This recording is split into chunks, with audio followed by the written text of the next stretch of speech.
have a number of cameras in the back. People are watching through streaming at state.gov, our social media accounts as well, and a variety of different ways. Announce your name if you could and your outlet. That would be terrific. Matt Lee, I'll announce for you because you're so shy with the Associated Press. Sir, what can I tell you? Well, first of all, thank you for your opening remarks there. And I would also say congratulations, because for those of us who were around back at the beginning of the first Trump administration, the first State Department briefing in 2017 was on March 7th.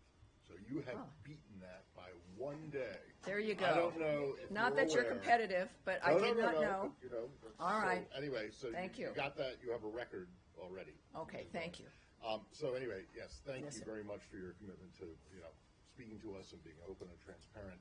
I just want to say before I begin, and I have a very brief question, but before we begin, that I think everybody in this room understands that elections have consequences. Everybody in this room understands that the President of the United States sets the agenda for foreign policy, and so the questions that you will get today and going forward are all aimed at trying to find out what that policy is, one, and then how the State Department is actually implementing it. So sure. I hope in that, with that we can go through. So the first thing, my question is about the AID.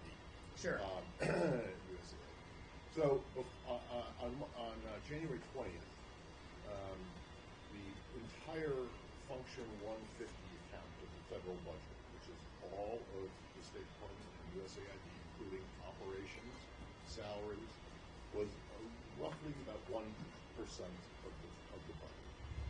What's your understanding of where that percentage is today? Well, what I can tell you is President Trump was elected to change the status quo. Part of what has initiated this dynamic that we've all watched play out, what's it been? I think it's been 6 weeks, is an effort to deal with waste, fraud, and abuse. This began with a simple inquiry of USAID to look at their books, to look and inquire, and they refused. They said, we're an autonomous organization, you have no right to come in. The intention was not to do it in a manner that you've been watching unfold. It began because there was no cooperation at the beginning. And the inquiry, of course, was because of the debt, the nature of being $2 trillion, that it was an unsustainable and remains an unsustainable way of running anything, a household or a government. There's a point where you have to look up and say, we need to see at least what's happening. So this has been a pause, a 90-day pause, you shouldn't forget that, to look at the nature of how the taxpayer money has been spent and if it was being used in the proper way for the things that we've allotted it for. And that began. It was certainly in a manner that was not planned on, but we needed to do it. It was something that was, of course, important to accomplish the nature of dealing with, is there fraud, is there abuse, is there waste, how can we fix the system so that taxpayer dollars are being used properly. And in the process, of course, we've looked through some of these issues. You heard at the joint session of Congress addressed by the President, some of the remarkable programs that we were paying for around the world, millions of dollars, and clearly change has had to be made, and that's what we're doing right now. There's change not only when it comes to what's being funded, but also how the bureaucracy works, and if a bureaucracy the size that it was needed to exist in the way that it exists. All of this review is important.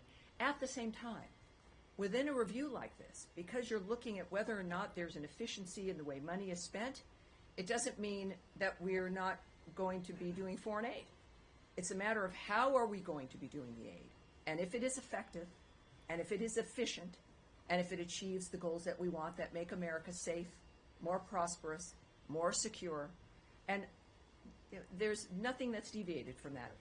On the issue of the numbers, you asked about numbers. Clearly, this is a rapid dynamic. This is a process that is an internal process that involves an entire host of decisions that are being made over a number of different bureaus and dynamics that I'm not a part of. We see what the results are. We have been getting the notifications about the nature of the numbers involved, but I can't go into specifics on this day or how they might even be tomorrow.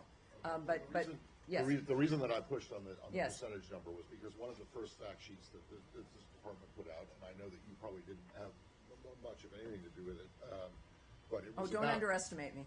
Not yet. Well, it was on January 29th, and it was about the executive order on. Sure. And it said in there, even setting aside generous support for Ukraine over the past several years, the U.S. is spending roughly $70 billion in foreign aid annually. Well, that was just not correct. And several hours later, after myself and other people pointed this out, Yes. it was changed, but it wasn't sent out again. It was just changed online. But it was changed to $40 billion instead of 70. Right. And I just want to know, the people who put this together, and I don't know who they were, but that's a $30 billion Yes. mistake. Is Yes. that the kind of accounting that? No, it's not. And I think, and can speak on behalf certainly of my department and of this entire department and the speed with which some of these things are happening, that mistakes are corrected. There was one. It was corrected, and that's certainly not going to happen again. That's what I can pledge to you. I do know, and as everyone learned on that day, that the data matters, which is why I'm not going to stand here and guess, that the facts of the matter matter, and we're determined. I am determined in this role.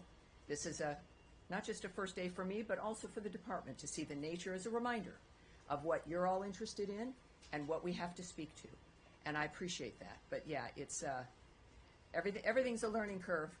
But at that point, of course, that's a significant difference, and let's just say it's not going to happen again. Thank you, sir. Yes, Rich. Hi, Tim. Fox News. We all know that, right? Yeah, Yes. you